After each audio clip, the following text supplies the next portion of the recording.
What is up, YouTube fam? How's everyone doing? My name is Bailey.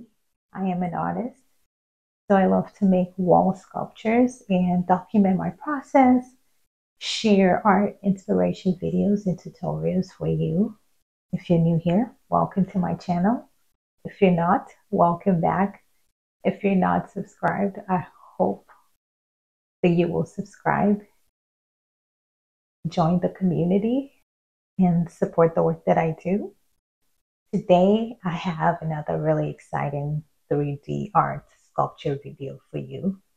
It's a tutorial for my newest piece, which is this baby right here. I absolutely love this piece.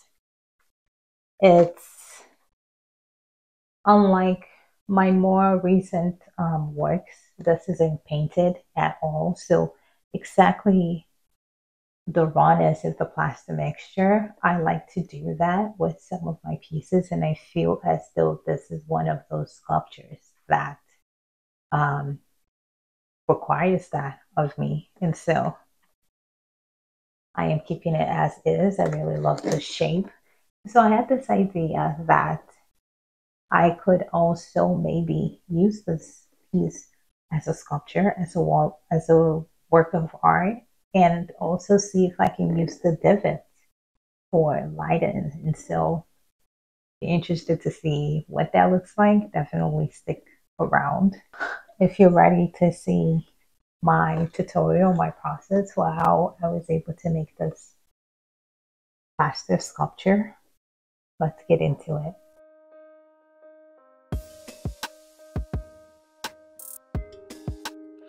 Okay, so starting off per usual with a blank canvas and my piece of wire mesh.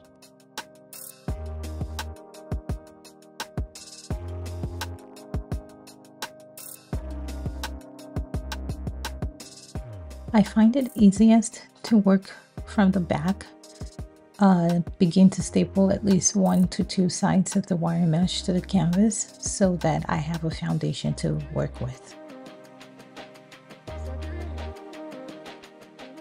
Here I'm really just trying to figure out what shape would look best for this piece. I knew that I wanted it to be more sculptural and to have more sculptural elements, but I didn't have a clear vision in mind, which is completely okay. And that, beautiful people, is your visual reminder to always wear gloves when you're working with wire mesh.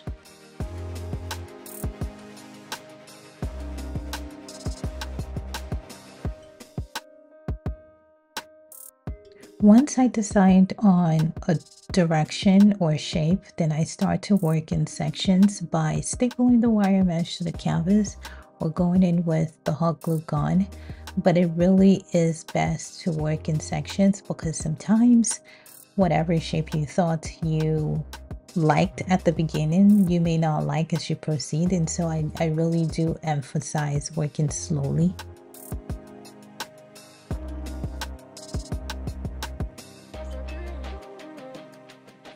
Now, once you have your wire mesh all figured out and the shape is all set, it is time to start layering plaster bandages over the wire mesh.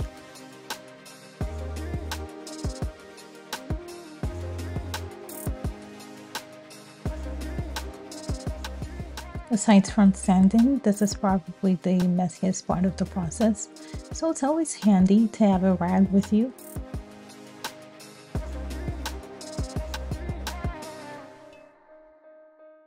As a reminder, it is fastest if you dipped the plaster bandages in water and layered that directly over the canvas, but you also have the option to use a wet brush to layer the plastic bandages I'm doing in this clip.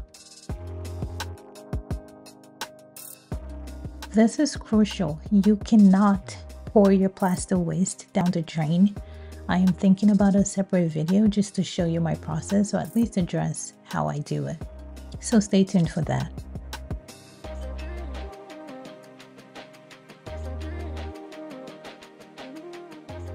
But yes, we're now in the beautiful next step where you begin to add on layers of plaster or your plaster mixture. And you do this once your entire piece is covered in plaster bandages. Now you probably know this already, but the reason why you have to use a plaster bandage layer before you start to apply plaster is because the plaster will fall through the wire mesh. It's probably obvious, but in the event that you were wondering, I just wanted to make that clear. After adding a few layers of your plaster mixture, it's always helpful to just go over your sculpture with a wet brush. I promise you, it goes a long way in smoothing out your finish.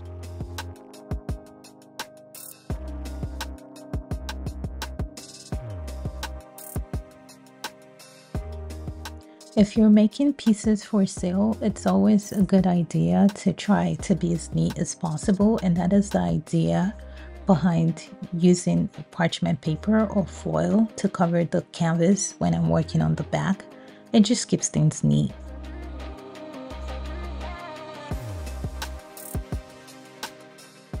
And please ignore the fact that I am using a yogurt container. In this household, I use every plastic container I can to the max. Once you've built up enough layers of plaster and your sculpture feels solid, we can now move on to sanding. And by layers, I mean at least 3 to 4 layers, because anything lower, you run the risk of sanding down to your plaster bandages.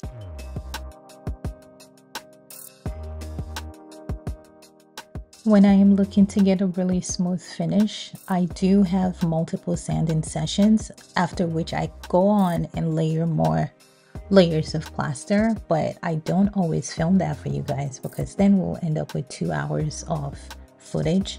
But here what you're seeing me do is my very final layer of sanding.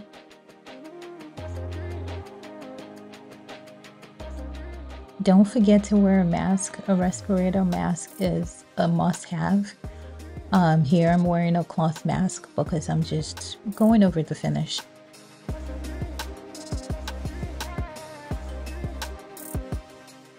Once you're done sanding and you've brushed off all the excess dust, it's really necessary that you go over with a tack cloth. This will ensure that you literally are able to wipe every speck of dust off that piece.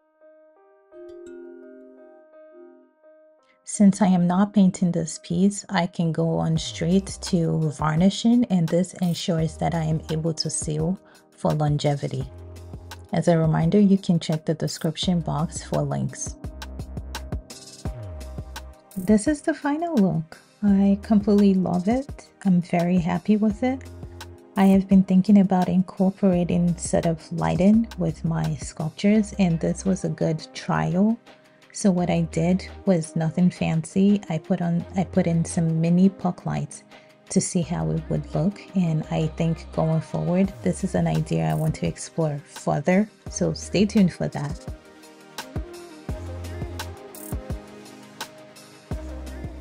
So yes, that was the totality of the process. I hope that you enjoyed the video. I hope that it inspired you if you're on the 3D art journey. If you're not, if you're just watching this because you find these videos and finding this process to be very interesting and fascinating, I hope that it was engaging for you as well.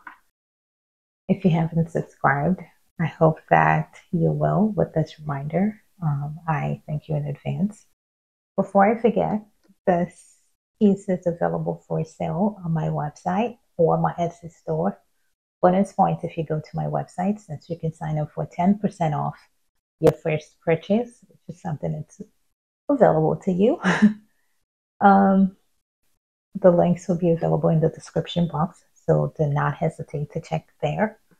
And let me know your thoughts about this piece. I hope you enjoyed this video. I'll see you on my next video. Bye.